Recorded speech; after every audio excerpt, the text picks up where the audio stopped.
You may not have seen, during the exchanges in Prime Minister's questions, that when the Leader of the Opposition sat down, he muttered words which were quite clearly visible, accusing the Prime Minister of being a stupid woman.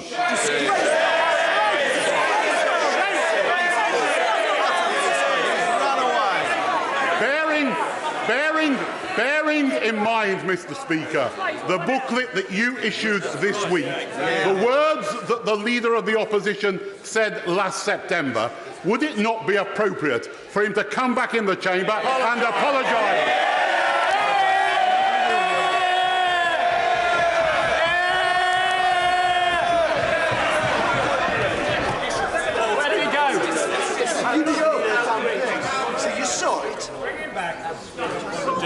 I'm pleased to respond to the Right Honourable Gentleman's point of order.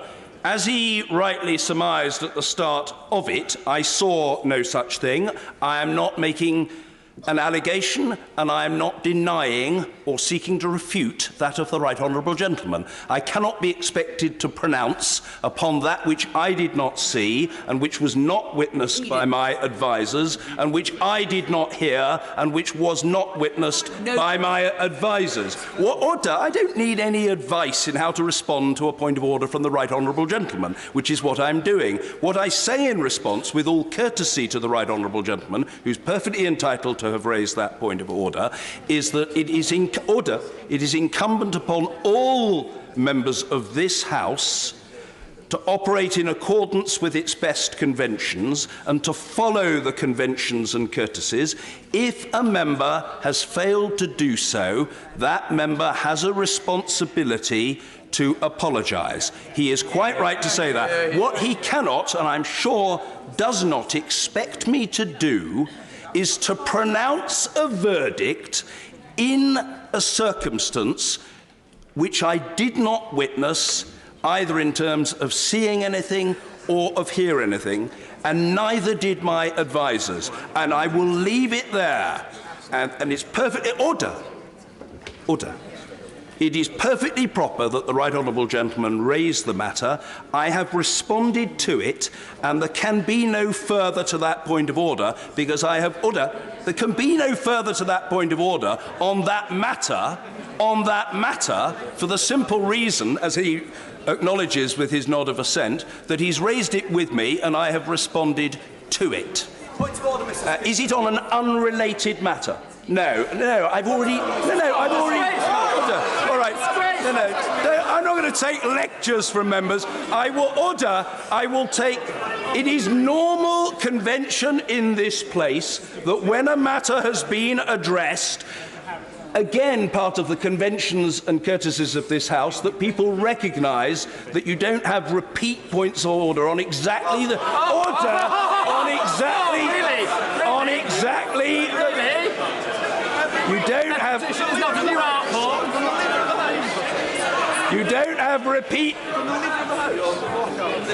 You don't have repeat points of order on exactly this order on exactly. Every week we do. On exactly the same matter. I am perfectly prepared to take a point of order on the matter from the Leader of the House. We have we have heavy business today, some of which is government statements, and with which we will, in due course, preferably reasonably soon, need to proceed. But I will happily take the Right Honourable Lady's point of order. Thank you, Mr. Speaker. I would just like to ask, after your finding there that individuals who are found to have made unwelcome remarks should apologise, why it is that when an opposition member found that you had called me a stupid woman, you did not apologise in this chamber. No. I'll deal with the point.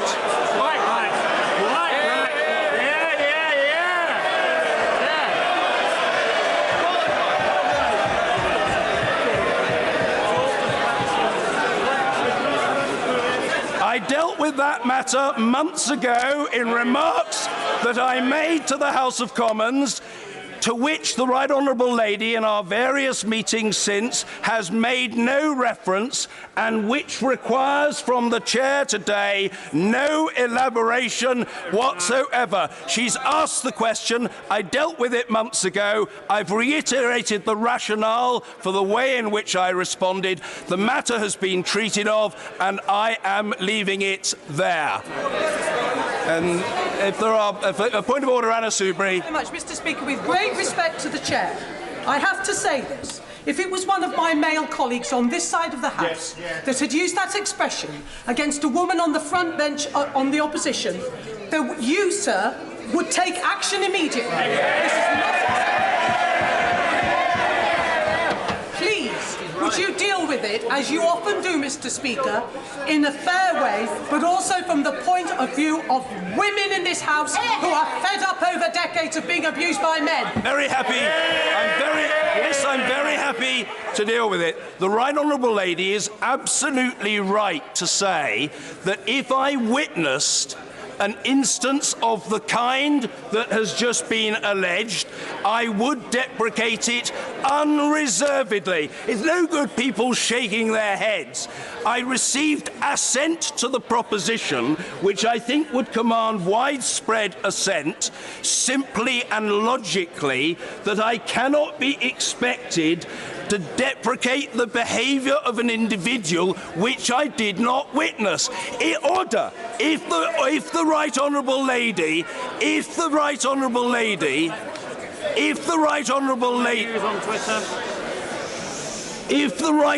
Lady is asking me whether I deprecate without reservation the use of such language, yes, obviously, absolutely I do, without any hesitation. But I cannot be expected to pronounce judgment in a particular case on a given individual when I wasn't privy to the circumstances. But if she's asking me, is that language unacceptable? It is. No, she's... Very well. Point of order, Anna Soubry. If I and other colleagues, who I can see the phones, clearly the evidence exists, if we bring it to you within the next, 2 minutes, would you then, Mr. Speaker, take action? Because again, I make the point, if it was a male on this side, I think you would against a woman on the other side. The answer is that it forgive me, but it is incumbent upon a member who has erred, who has used inappropriate language and behaved improperly, to come to the House, to come to the House. It is incumbent upon that person, to recognise the misconduct and to apologise for it. If members produce what they regard as evidence, of course it is order. If members produce what they regard as evidence, it is order. If members produce what they... I'm in the middle of... No, what I say to the Honourable Gentleman, the member for Braintree, is please have the courtesy to allow me to respond to the Right Honourable Lady's point of order. If evidence is produced, it will be considered, and I will take professional advice, as fair-minded people would expect me to do. Point of order, Vicky Ford. Mr. Speaker, could you confirm that it is not acceptable parliamentary language to call a woman a stupid woman in this House?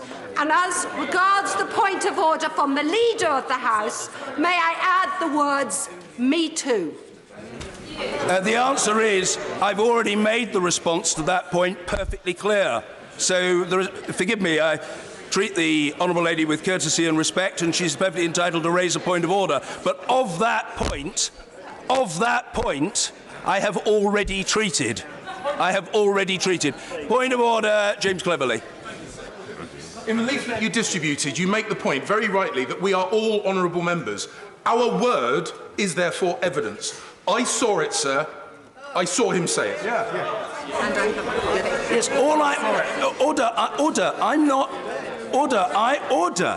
am not seeking to refute what the Honourable Gentleman is saying. I am I am simply saying I didn't witness it. The Clerk of the House and the other clerks at the table didn't witness it. And I order, and I cannot be, I'm sorry, I cannot be expected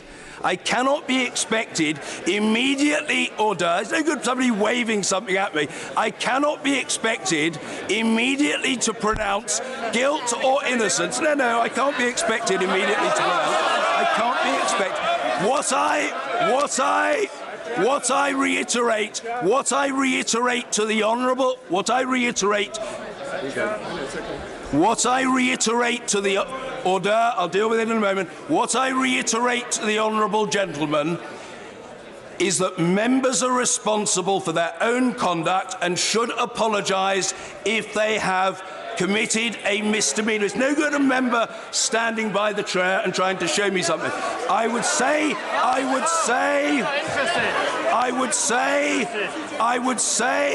what I say to the Honourable Gentleman is that the Leader of the Opposition will have heard of the allegations that have been made,